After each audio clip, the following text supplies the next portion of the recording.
Hey, what's going on, all you investors out there? This is the Master Passive Income Podcast. My name is Dustin Heiner. I'm the founder of Master Passive Income and the host of the show. I'm super excited that you guys are here with me today. I have a special treat for you. I have a fellow investor by the name of Ola Dantis. That's right, his name is Ola Dantis. Really cool dude. He's from the UK. He came over here, started going to school, and then realized he wanted to buy some properties. And so he started buying some properties, coming over here, I think it was 2 or 3 years after he started living here in America. He started buying properties. He realized that's the best way to go. And I 100% agree with him.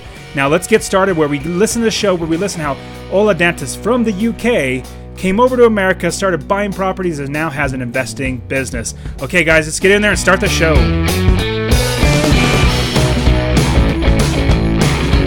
Welcome to the Master Passive Income Podcast, where we talk about all aspects of real estate rental properties, with a special focus on making enough money so you can quit your job and live the dream life. And now, here's your host, Dustin Heiner. All right, now for today, I am in Flagstaff, Arizona. Now, Flagstaff, Arizona is an awesome place to be. You know, Phoenix is rather hot, but right now I'm in Flagstaff, Arizona because I am on a skiing vacation with my family. We're taking 3 days. We're skiing during the middle of the week, and here's what I'm doing. So, you know me, I have plenty of money, but I also don't like to spend money willy-nilly or basically waste money. So what I did was I love taking my family skiing, and I realized, well, I don't have a job, number one, so I can go during the middle of the week. Monday, Tuesday, Wednesday, Thursday, Friday is when I like to go. There's no crowds. It's cheaper. And so this Snowbowl is the ski resort that's in Flagstaff, and they have season passes for $200 for people who only want to go during the week and never want to go on the holidays. I said, sign me up. I don't have a job, so I could work whenever I want, and I only want to go on non-holidays and during the week where there's nobody there. And so it was only $200 per person. My wife and I got season tickets. The kids were free because they're 10 and under. So we go skiing all the time. So we have 3 different trips planned where we take 3 days, like a Tuesday, Wednesday, Thursday, where we go rent an Airbnb up in Flagstaff and then, go up and go skiing the day, come back and relax at night and do it again. Basically get 3 days of skiing in one entire trip. It's fantastic. So that's what we're doing right now. We're actually up in Flagstaff. So what's great is I literally don't need to have a job. It's absolutely awesome never working a job again. Now, when I was 27 years old, I started buying properties, and it took me 6 years to buy enough properties to quit my job or have enough money coming in from my properties to quit my job. Now, I've been retired or successfully unemployed for over 2 years now, and it's absolutely amazing. Now, when I first got started, I wrote my very, very first book. It's called How to Quit Your Job with Rental Properties. Now, this first book, when I first wrote it, I really didn't know how to explain everything. I wasn't the best writer or anything like that. I just wrote from the heart, and I wrote everything out that I had and knowledge that I had. Now I've grown, and I've grown in my writing style and all that sort of stuff. So I've recently updated and expanded my How to Quit Your Job with Rental Properties book. Now it's in audio form. I have an audio book. I also have it in print. I also have Kindle, hardback. I have all those ways. If you want to read it, go to masterpassiveincome.com/BOOKS books. masterpassiveincome.com/books. And you can see all the books that I have for sale, but then you also have the How to Quit Your Job with Rental Properties expanded and updated. I basically doubled the size of the book because there was so much more information from people like you, listeners, and then people that read my articles and my students, all these different questions that people had that I needed to get these answers out there to people. So I've updated and expanded the book. And so if you guys go out there and get that, I'd super appreciate it. But now today, I have something special for you. I have Ola Dantis. Ola Dantis, and he is the founder of dwellin.com, and I'll have these in the show notes for you. So if you go in the description of this podcast, you can see all the different show notes from, masterpassiveincome.com/books and also dwellin.com. And I'll even put in my free course in there as well. I'll put all those in the description. So check those out. But today I have a special guest for you, Ola Dantis. He's from the UK or the United Kingdom. He came over here and realized that, hey, I'm just paying money to rent a property when I'm not making any money on my own and I'm paying somebody else. So he went out and bought a duplex. He basically house hacked his way into a property. Now, if you've listened to any of my podcasts, you realize that I love house hacking. I love when having other people pay my rent for me, or basically pay me rent, but then pays my mortgage. This is exactly what Ola Dantis did. And this is what you can do to get your very, very first property. Okay, guys, let's get started where we interview Ola Dantis and see how he got started investing in real estate rental properties. All right, Ola, thank you so much for being the Master Passive Income podcast with me. So how are you doing? Doing fantastic. I'm super glad to be here with you, Dustin. Thank you so much. Yeah, man, I'm really looking forward to this podcast episode with you. And so how about letting me, as well as the rest of the listeners, know who you are besides real estate? You know, what do you do for fun? Where do you live? You know, are you married? Do you have any kids? All that good stuff.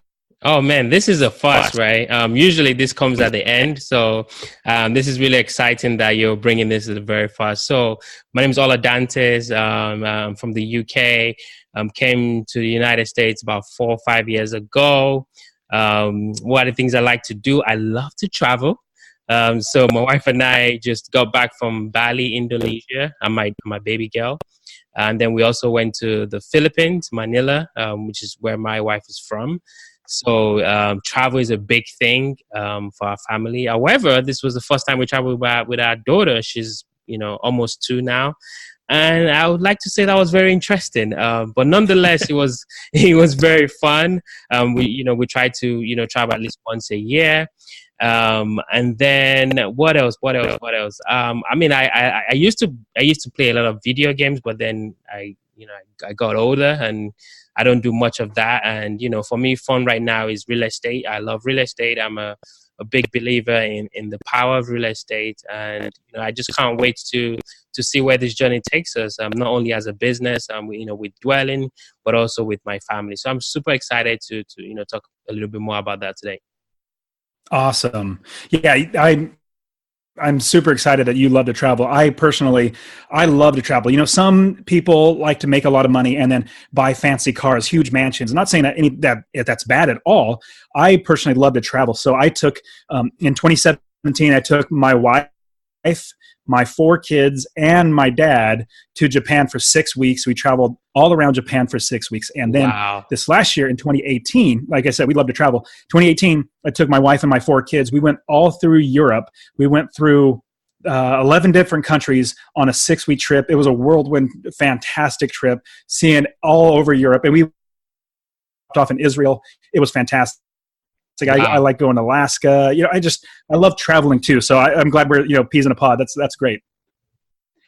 Yeah, definitely. Yeah. I mean, Israel is a beautiful country. I was in Tel Aviv last year. It's a beautiful country. That's awesome. And what's going to be great is as your daughter gets older, and if you have more kids, just seeing them learn and experience these things that more than likely I know I didn't travel like this, but because of real estate and having plenty of time and money, I'm able to do this. But seeing the kids, like all them learning all this new stuff, which they would normally never get, it's tremendous. I mean, you're right. It's interesting in kids around, along with you. It's a little more work, but at the same time, hey, we got to do it, and it's a lot of fun. Absolutely, and I think also, the United States is such a big country, and just for folks to get out there and really understand that, look, my little city with my Walmart or Safeway or whatever isn't big enough. The world is so big. So really going out there into the world not only changes how we think about the world, but also I think is therapeutically, necessary, right? Just to get out of your own space or out of your own comfort zone, learn new cultures, eat different food, understand that English isn't the only language spoken around the world. And, you might go somewhere and people don't actually understand what you're saying. I think that's such an important piece to life, and that's what I love about travel too. So you said you're from the UK and then you moved here 5 years ago. Correct. Now, in moving here, what got you started in buying rental property? Oh well, I have a very interesting story with that. So, we got here. My wife actually got a job with Disney in Florida, Orlando. So she told me, come over, come and take a look at the States. It's beautiful. So I jumped on the plane, came here. I was like, oh my goodness, nobody told me how beautiful Florida is. It's amazing. She's like, let's move. We're like, okay. But of course, when moving over here, we had to figure out the best place to live, right, in terms of job opportunities and career advancement. So we didn't want to go to California because it was just too far out. So we decided on, Washington, D.C., Baltimore, Virginia area. So we moved over here to the state of Maryland. We were having a good life. We had an apartment. Everything was going great. No complaints. But a friend of mine, not out of the blue, but just called me and say, hey, could you meet me in Dubai? And I was like, what? It's like, yeah, I'm in Dubai for a few days. My business is doing very well in the UK. It's real estate business, but I'm kind of, looking for somebody to help me take my business to the next level. And I know you've helped me before with some business, consulting initiatives. My master's degree was in consulting. So it's like, yeah, can you meet me there? So I was like, okay. I did what every, wise man would do. I consulted with my wife. And she said, absolutely not. You are not going to Dubai. Have you heard of a tool called Skype or FaceTime where you guys can, have your business? And I was like, well, what if I go to this trip and I learn something new? So I jumped on the plane. I was on my way to Dubai and I met with my friend. And as I sat with him and, pretty much dissected his business, and I just realized how much opportunities he was seeing and how much money, frankly, he was making. I was like, oh my goodness, maybe I can do this in the United States. So I got back, started, got books, started listening to, the Bigger Pocket podcast. And then there was this one book that kept coming up, and it was Rich Dad Poor Dad. And I had seen the book in the past, like here and there, but really never paid it much attention. So I picked it up, and after reading the book, I was just like, oh my goodness. Like, I knew about cash flow and assets and liabilities. I was like, oh my God, I'm living in this fancy apartment in Maryland. We're basically just paying some investors cash flow every month. I was like, oh my goodness. So I had that epiphany really quickly. And I was like, wait, I want to be on the other side, right? I want to be cashing checks, month in, month out on these rental properties. So, I spoke to my wife again and say, hey, this is kind of what I got back from my trip. I think we should buy a duplex, a multifamily. And she's like, what? I was like, yeah, basically somebody pays us every month and we might be staying in this house that we buy for free or close to free. And she's like, I love the idea. So shortly thereafter, a few months after, we bought our first property in Baltimore, Maryland. And I guess to say the rest was history, I'm going to stop there. You can ask me further questions. That's awesome. So you bought a duplex to start with? Correct. So we basically stayed in the bottom, we called it unit 1, and then we had tenants on the second floor. And I like to really point this out as well, Dustin. So when we got this property, we were moving from a very comfortable apartment building where I never cared about the trash days. If something ever went wrong, I just go online, put a ticket in, somebody comes, a maintenance guy comes while we're at work, fixes the issue. We always had parking. So we moved from that comfort zone. And the reason I'm bringing this up is for those who are listening, there's always a shift, right? So we moved from this comfort to a new property that we had to rehab, that we could never ever find parking, right? Because we live in the city, so you have to do a few blocks before you can get parking. Now I had to take my own trash out. It's like, oh my God, And so if you're listening and you're feeling like, I want to get started in real estate, but then that's going to mean that I'm going to move out of my comfort zone. I'm going to have to try something different. Perhaps I'm going to have to live in the city or whatever it is. That's where the opportunity lies. It's in the sacrifice that you change your life, right? Like moving to the next level is never, ever easy. So just understand that when you start to feel uncomfortable, when you start to feel like you're being pressed and being pushed, that's where the opportunity lies. That's great advice. I got to be where I can travel, 6 weeks out of the year, at one time, and not have a job, and because I sacrificed, I said, right now I'm going to sacrifice for the next 4, 5, 6, however many years, so that when I'm done sacrificing, I will have a dream life. So you are right on. Now with that first deal, and this, the first property is always the hardest one to get. How am I going to get the money? Am I going to buy the right property? Is it going to be a money pit? Who's going to manage the property? There's so many questions that go through your head. So how about going through a couple of these questions, like number one, how you found it. Number two, how you bought it, funding wise. How do you manage it now, or does somebody else manage it? How did you find the area, and all that good stuff about, the price and rent and all that stuff about the property? That's a really, really good segue into this next section.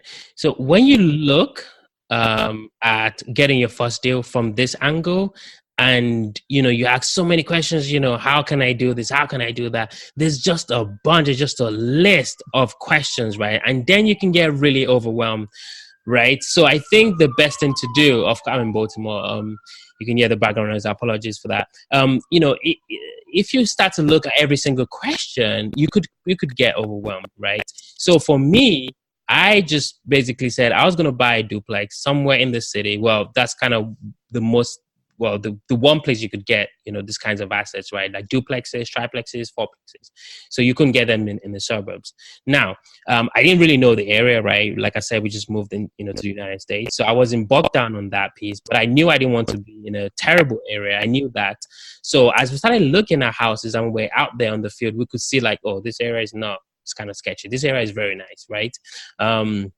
So we could just see that just by visiting and looking at these different properties, right? So we were kind of learning on the go, right? And of course, at that time, I'd already read a lot of books, so I knew that it had to be a property that would cash flow when we moved out, right? While we're there, we're obviously going to be either living for free or close to free. So we kind of knew all of that, right?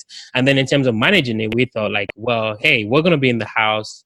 We're going to manage it. Why not? We don't really need to pay somebody else at that time. And plus, it's just a duplex, right? So it's just us and then somebody else, or a couple of more people in our case anyway. So we knew that we could self-manage. In terms of finding it, believe it or not, this duplex had been on the market on the MLS for 6 months, and it was just sitting there. And, nobody was picking it up. And of course, it's for a variety of reasons. Maybe, most retail, real estate buyers are looking to buy a cute, nice home for them and their family. Most people are not looking for multifamily properties or duplexes, right? Two, maybe the price that it was on was maybe too high for an investor that was kind of buying a lot of properties, maybe. But when we came in, we negotiated the price down. So we thought we got a good deal anyway. Of course we did, in retrospect. So, and then we just obviously, got the money from saving up. My wife and I worked at the time. So we just saved up some money. That basically helped us towards the down payment. Now, I'm not gonna brush over this because this is a very, very important piece. Now, if you're buying your first property, you don't have to have 20% down. There's something called the FHA, which basically allows you to put about 3.5% down on your first property. So far, you're going to be occupying that property, right? So that really helped us tremendously. We didn't have to, come out of pocket, $50,000, $60,000, $70,000, right, for this property, because it was only 3.5% down. So I think that's very important for folks out there looking to get started. You do not have to have 20% down to get started. So far, you're going to be living in that property. That's a fantastic tip. That's something that I always stress for any new investor, that if you're worried about having money to get started, which people say, well, you have to have money to make money. Well, yes and no. I mean, if you don't have money, it takes a lot more work on your end to find properties that are, let's say, seller financing or getting other loans from other people. Like, you have to do a lot more work. But an FHA loan is a fantastic way to get your foot in the door, especially if you're doing like you did, Ola. Brilliant idea to get a duplex or even a triplex or a fourplex. Anything above 4 units is multifamily. It's commercial loan. So you can even get just 4 units and still have a regular mortgage and use an FHA loan. So good for you, man. So how much did you buy it for, and what were the rents? Like, did that actually cover the mortgage? And who manages the property now? Yeah, so basically, we were really lucky. We got it for 240 at the time, and basically we had a tenant upstairs, paying. I think at the time they were well. Now we have a tenant that's going to be paying 1,400, and then the tenant downstairs pays 1,200, right? So we've got the unit mix is 2 bedroom on the top and a 1 bedroom on the bottom. So definitely covers the mortgage and some, and we're close to like we're literally just going to be renting this house, so we should be cash flowing pretty nicely. Covers the mortgage, and then we're going to be self-managing it because we're still in the city, so we're not that far from the property. So we still don't need to, get that out to a property manager. And also during our time there, we actually rehabbed the whole house. Right, we started from the bottom, got it rehabbed, and then when we moved up, we did the same thing. So that was really, really good for us because we bought this thing for 240, right? And then a year or so later, we rehabbed the house. Then we got an appraisal done, and he appraised for almost 400,000, right?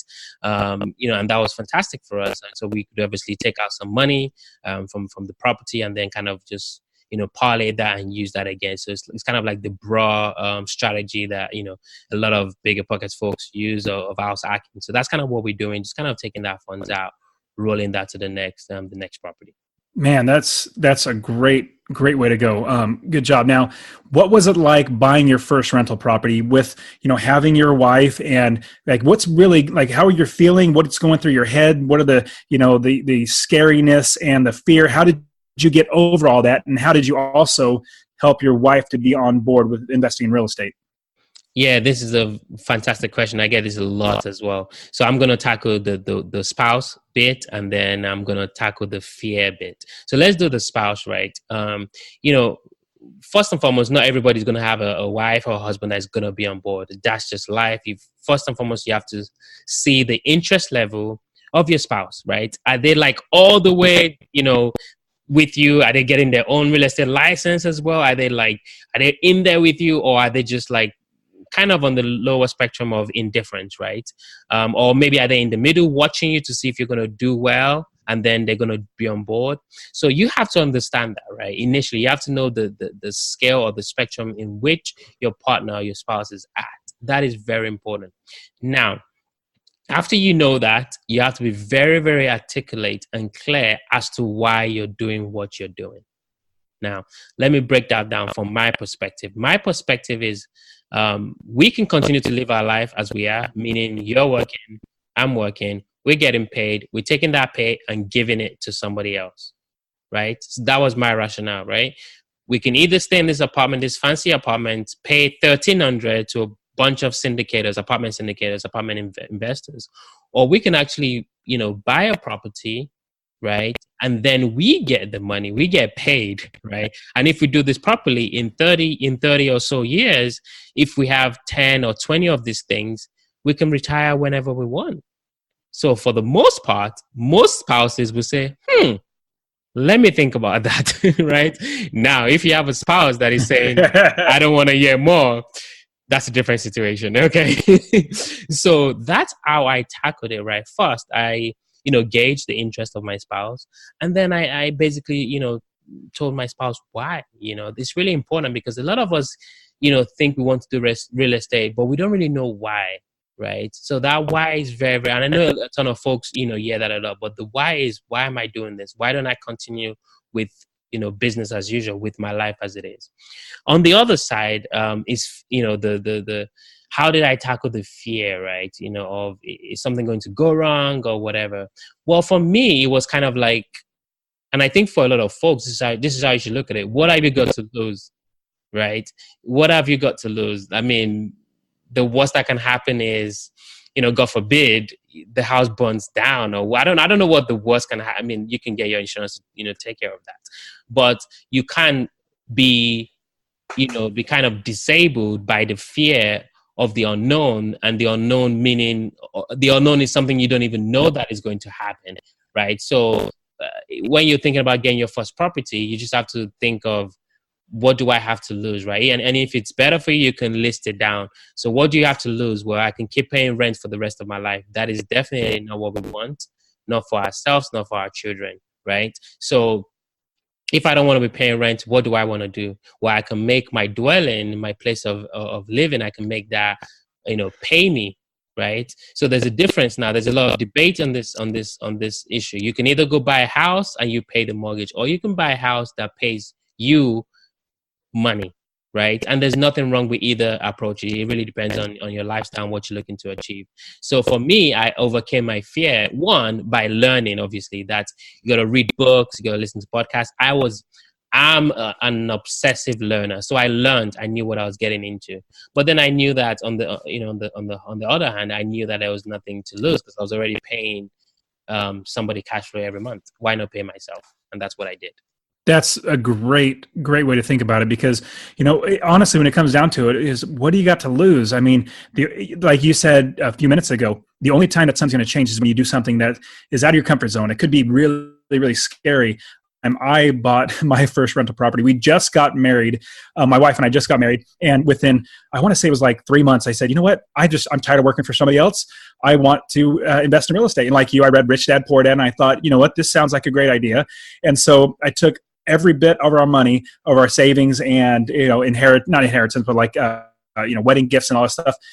And I bought our first property. My wife was completely against it, but I said, you know what? I got to do it. I need to make myself do this because in the end, it could be fantastic, but what do I got to lose? We're already, we don't have any money now, so let's just try it. And so you're right on. So good for you. Now, what are your favorite things about rental properties? So, I mean, there's one thing I love to say, right? And is, I speak to a lot of folks, right?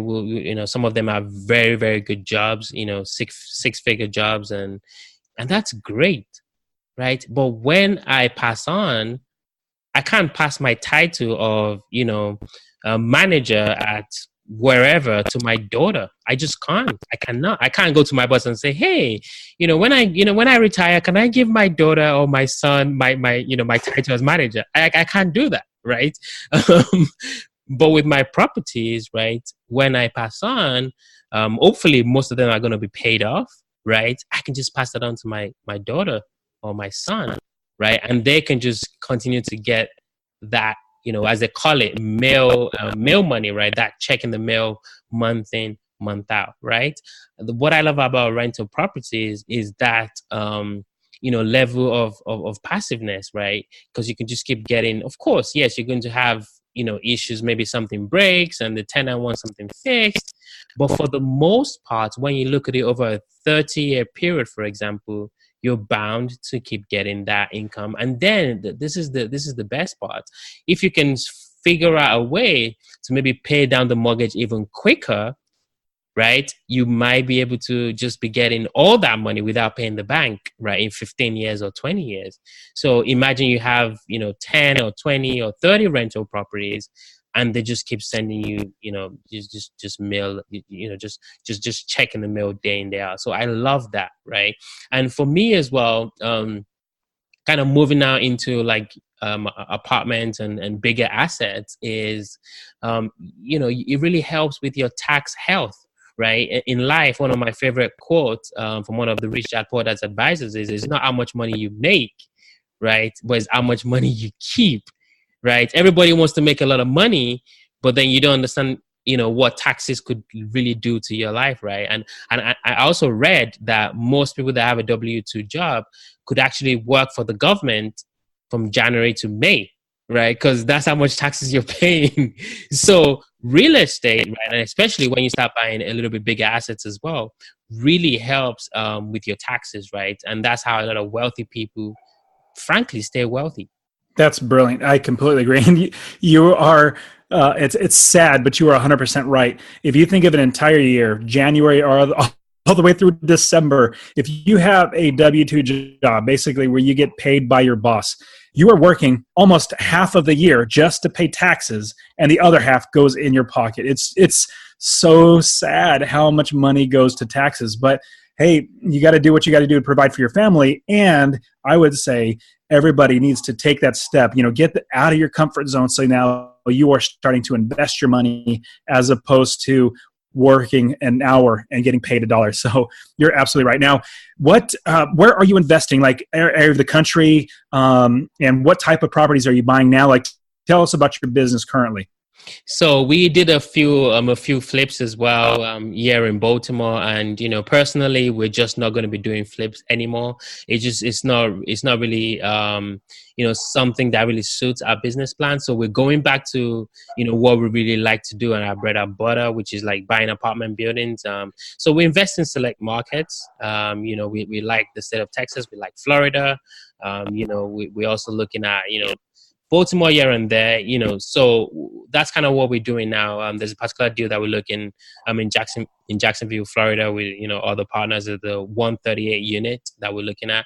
So we as syndicators, we come together, we coalesce, we raise the funds, take down the deal, and obviously manage the deal, stabilize it, and then obviously exit, typically on a 5 to 7 year period. So that's kind of where we really want to put all of our energy and focus in, especially with the year just starting out. So that's kind of what we're doing. We're pretty aggressive in terms of, going out there and getting these deals, and then obviously building a more stronger relationship with our investors. That's great. Now, do you have multifamily units right now? So currently we have just, the multifamily that we have now is what we have within our company right now that I talked about, the duplex and some of the other projects we've done. So now we're really going, and ramping up that into, the deal that I talked about in Florida. We're looking at a few other deals right now in Texas as well. That's great. And if you think about, being from the UK, you probably have seen Monopoly. And so have you? I mean, have you seen Monopoly, the game, the board game? Of course. Absolutely. I think, yeah, absolutely. Yeah. So what Monopoly is, what's great about it is it really teaches us when we're young, because we're playing when we were young, and you start with buying land. Well, we don't need to necessarily do that because we can buy properties that already have a property on it. But what you do is you grow from having land to putting a property on there, getting it rented. Basically, when somebody lands on your tile, you make money, and then you put more houses on there, make more money, and then you get to hotels, you make more money, and that's just the way you do it. You just move up. And so starting single family homes is one of the easiest ways to start investing. Multifamily homes it's more complex, but it's very, very similar. I mean, it's almost the same thing, but there's a little more nuances, a lot more money involved, all that sort of stuff. But if you can get to multifamily, that is absolutely the next way to go. So tell us about any failures or big lessons that you learned from making mistakes along the way, so that the listeners can use that, put it in their business, and make sure they don't make the same mistakes. Oh man, I mean, where do I start? I think, I'll go with one. I don't want to go too negative, but I think it's like the shiny object syndrome. Well, we basically, our focus is multifamily, but I got a partner who wanted to do some flips, so we kind of diverted our attention into flips, and that took pretty much the most part of last year. And the results weren't what we expected. Dealing with contractors is a thing; it's a real thing. I can tell the listeners stories that you would never believe. For the better part of today, contractors working off the job site and, trying to scam you in all kinds of ways. And, I can just tell you all of that. But I think the take home message is knowing the reason you got into real estate, right? Because we think we got into real estate because we want to do what Joanna Gaines and Chip Gaines is doing on HGTV. That's not the reason I wanted to get into real estate. I wanted to get into real estate because I like the passive or somewhat passive nature of multifamily buildings, because you have a professional property management company that would take over the assets, you manage them, and they manage the day-to-day kind of noise, I call it, from the different contractors. That's kind of the expertise. They have in-house crews. That's what they do, right? So as you're getting into real estate, this is kind of the message here, is just make sure you stick to why you're getting into real estate, right? Make sure you don't get distracted by shiny object syndrome. Make sure you don't get distracted by, the promise of making a quick buck, because that's kind of what flips are. I mean, I have nothing against, flippers or people that flip. I think it's a great way to make money, but also there's just a lot of factors that I believe people that are new into the game just don't really understand when it comes to flipping a house. I can tell you so many things in terms of flipping a house, and what people just don't understand about flipping a house. It's just so many. So I think people need to understand that. And if you feel like you don't have the wherewithal or you don't have the time, I think it's okay to invest, with people that are, maybe buying rental properties or maybe buying apartments or other kinds of asset classes within real estate. You don't have to be the person trying to flip a house, right? Because it looks sexy on HGTV. The reality of it is way, farther than what we see on HGTV. This is just flipping though, as a strategy. Yeah. I personally, I'm not a flipper. I know that because once I own a property, it's hard for me to sell it because I make so much money from the rents on the property. And if I ever want to sell it in the future, I can sell it for a lot more money. And yeah, so once I have a property, it's hard for me to sell it. Now, hypothetically, if everything was taken away from you and, you didn't have really anything, like you started from scratch, maybe you had $1,000 to $2,000 in your pocket and no properties, how would you get on your feet? Like, how would you start knowing what you know now? What would you do? Would you do the same thing over again? Would you do something different? Like, how would you start over again if you had $1,000 or $2,000 in your pocket? Oh man, that is such a good question. That is an amazing question. So if I had $1,000 or $2,000 to start, well, first and foremost, let me put this out there real quick.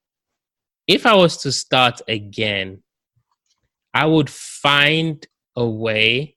I don't know how, let's just put the $1,000 or $2,000 aside for a second. I will find a way to buy a 4-unit. So if you're listening, if you can hear the sound of my voice right now, I don't know, maybe you're in your 20s or 30s or whatever, you're just starting out, get a 4-unit. Get a 4-unit. Yes, of course, you might have $1,000 or $2,000, but like you said, Dustin, maybe after your wedding, you get some money, or you can even maybe get your parents to help you, or you can save up, or, get some certifications at your job and get a better job. Like, do whatever you have to do to get that seed capital. That's what I call it. Right. And like I said, you don't need too much, maybe 15,000 or maybe 20, depending on where you are in the United States, obviously. If you're in New York City, then move out of New York City because you're never going to get a 4-unit for those prices, or California. But do whatever you can to get a 4-unit. And that's what I would do if I start again. No questions asked. I would definitely buy a 4-unit and buy a second 4-unit within a year or two. That's brilliant. I completely wholeheartedly agree. That's one thing that I tell a lot of my students is if and when you're starting out and you have the ability to think about, it's called house hacking. Basically, you buy a house and you have 2 or 3 units next door to you that you can live in one and have other people make you money. So I completely agree. Now, Ola, thank you so much for being on the show. Is there, how can the listeners, if they want to find out more about you, more about dwellin.com and everything about you and your podcast, how can they find you and, how can they get a hold of you? Yeah, very simple. Investwithola.com. So that's invest with Ola, OLA.com. And then obviously you can go to our website, dwellin.com. That's DWELLYNN.com. And then you can just reach out to me. Also, one of my, I don't want to say favorite, but my most active, social platform, it's Instagram. So you can also find me on Instagram. It's Ola Dantis, OLADANTIS. And then obviously if you connect with me, just send me a DM and just say, hey, I heard about you on Dustin's podcast. So of course, the Dwellin Show is our podcast as well, where we talk about, helping folks to get started and finding financial freedom through real estate. We're on iTunes, we're on Stitcher, Spotify. We are everywhere. So just, search the Dwellin Show or go to our website and you get all that information. Awesome.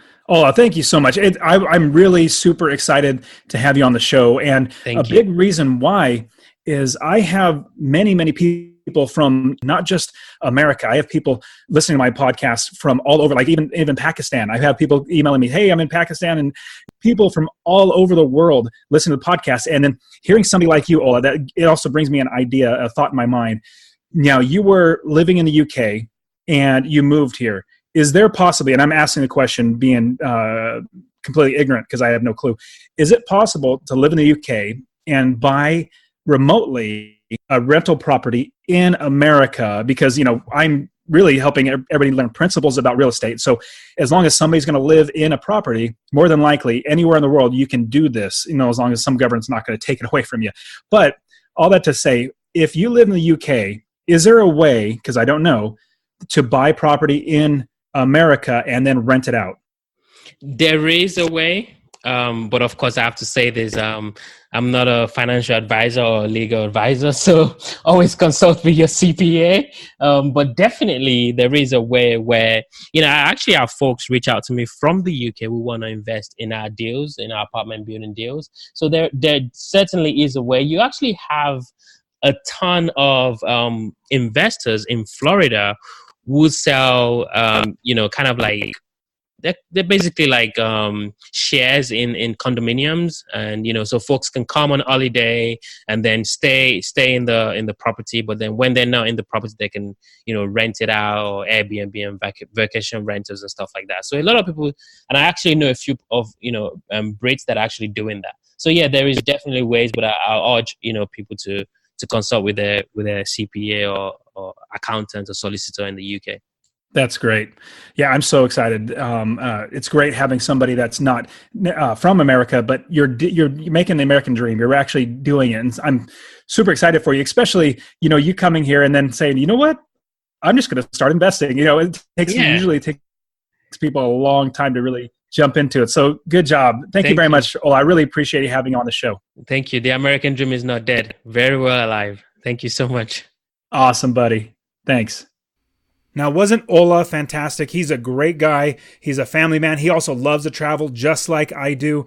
Really, really terrific guy. And so I want you to go check him out. And also, I have something for you. I have a free investing course, masterpassiveincome.com/free course. If you go there, I'll give you my free course to get you started investing in real estate, just so that you can see what it takes, how much money you can make, all the 6 different ways you make money in real estate, how you can actually quit your job, and all the great things with real estate rental properties. All right, guys, this has been a great show. I hope you got a lot out of it. If you did, would you please just tell one person about it, or tell 2 or tell 10 people about it, but tell more people about it so we can get more people helping each other out so that we can all quit our jobs with real estate rental property, because this is a team business. Remember, guys, we all work together.